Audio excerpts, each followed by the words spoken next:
her dark eyes that he could grant, long as he had nestled the romance between them in his breast, long as he had looked into the west and sent his dream out after her. He could not, in this sore hour, forgive her the taint of her blood. He felt that all the tenderness in him toward any of her name was dead.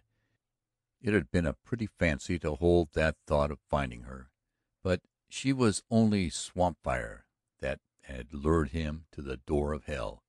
Still the marvel of his meeting her, the violet scent of his old dream, lingered sweetly with him like the perfume that remains after a beautiful woman whose presence has illuminated a room. So hard does romance die. "I think I'll have to break my word to you and buckle on my gun again for a little while," she said. "Mr. Wilson can't ride the fence alone, capable and willing as he is, and ready to go day and night." "Leave it to him till I'm out again, Vesta. That will only be a day or two." "A day or two, 3 or 4 weeks, if you do well." "Not that long, not anything like that long," he denied with certainty. "They didn't hurt me very much." "Well, if they didn't hurt you much they damaged you considerably." He grinned over the serious distinction that she made between the words. Then he thought pleasantly that Vesta's voice seemed fitted to her lips, like the tone of some beautiful instrument. It was even and soft, slow and soothing, as her manner was deliberate and well calculated, her presence a comfort to the eye and the mind alike. An exceptional combination of a girl, he reflected, speculating on what sort of man would marry her. Whoever he was, whatever he might be, he would be only secondary to her all through the compact. That chap would come walking a little way behind her all the time, with a contented eye and a certain pride in his situation. It was a diverting fancy as he lay there in the darkening room, Vesta coming down the years a strong, handsome, proud figure in the foreground, that a man just far enough behind her to give the impression as he passed that he belonged to her entourage, but never quite overtaking her. Even so, the world might well envy the man in his position. Still, if a man should happen along who could take the lead, but Vesta wouldn't have him. She wouldn't surrender. It might cost her pain to go her way with her pretty head up, her eyes on the road far beyond, but she would go alone and hide her pain rather than surrender. That would be Vesta Philbrook's way. Myrtle, the negro woman, came in with chicken broth. Vesta made a light for him to sup by, protesting when he would sit up to help himself, the spoon impalpable in his numb fingers, still swollen and purple from the long constriction of his bonds. Next morning Vesta came in arrayed in her riding habit, her sombrero on as she appeared the first time he saw her. Only she was so much lovelier now, with the light of friendship and tender concern in her face, that he was gladdened by her presence in the door. It was as of a sudden burst of music, or the voice of someone for whom the heart is sick. He was perfectly fine, he told her, although he was as sore as a burn. In about 2 days he would be in the saddle again.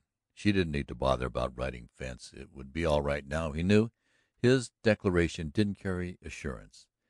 He could see that by changing cast of her face, as sensitive as still water to a breathing wind. She was wearing her pistol and appeared to be very competent with it on her hip, and very high bred and above that station of contention and strife. He was troubled not a little at sight of her thus prepared to take up the battles which she had renounced and surrendered into his hands only yesterday. She must have read it in his eyes. "I'm only going to watch the fence and repair it, to keep the cattle in if they cut it," she said. "I'll not take the offensive even if I see her, them cutting. I'll only act on the defensive in any case. I promise you that, Duke." She left him with that promise before he could commend her on the wisdom of her resolution, or set her right on the matter of Grace Kerr. From the way Vesta spoke, a man would think she believed he had some tender feeling for that wild girl, and the idea of it was so preposterous that he felt his face grow hot. He was uneasy for Vesta that day, in spite of her promise to avoid trouble, and fretted a good deal over his incapacitated state. His shoulder burned where Tom Hargiss's knife had scraped the bone. His wounded back was stiff. Without his body suffering he would have been miserable, for he had the sweat of his humiliation to wallow in, the black cloud of his contemplated vengeance across his mind in ever-deepening shadow.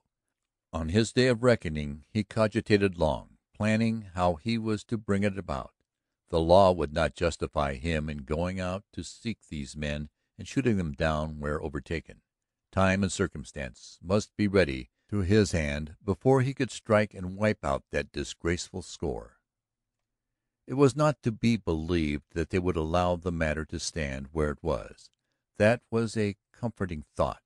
They would seek occasion to renew the trouble and push it to their desired conclusion. That was the day to which he looked forward in hot eagerness. Never again would he be taken like a rabbit in a trap. He felt that to stand clear before the law he would have to wait for them to push their fight on him. But he vowed they never would find him unprepared, asleep or awake, under roof or under sky. He would get Taterleg to oil up a pair of pistols from among the number around the bunkhouse and leave them with him that night. There was satisfaction in the anticipation of these preparations. Dwelling on them, he fell asleep. He woke late in the afternoon when the sun was yellow on the wall, the shadow of the cottonwood leaves quivering like dragonflies' wings. On the little table beside his bed, near his glass, a bit of white paper lay. He looked at it curiously. It bore writing in ink and marks as of a pen.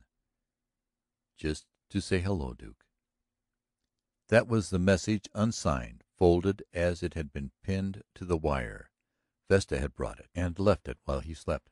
He threw himself up with stiff carefulness and read it again, holding it in his fingers then and gazing in abstraction out of the window, through which he could pick up the landscape across the river, missing the brink of the mesa entirely. A softness as of the rebirth of his old romance swept him, submerging the bitter thoughts and vengeful plans which had been his but a few hours before, the leaves of which were still heavy in him. This little piece of writing proved that Grace was innocent of anything that had befallen him. In the friendly good will of her heart she thought him, as she doubtless wished him, unharmed and well. There was something in that girl better than her connections would seem to guarantee. She was not intractable. She was not beyond the influence of generosity, nor deaf to the argument of honor. It would be unfair to hold her birth and relationship against her.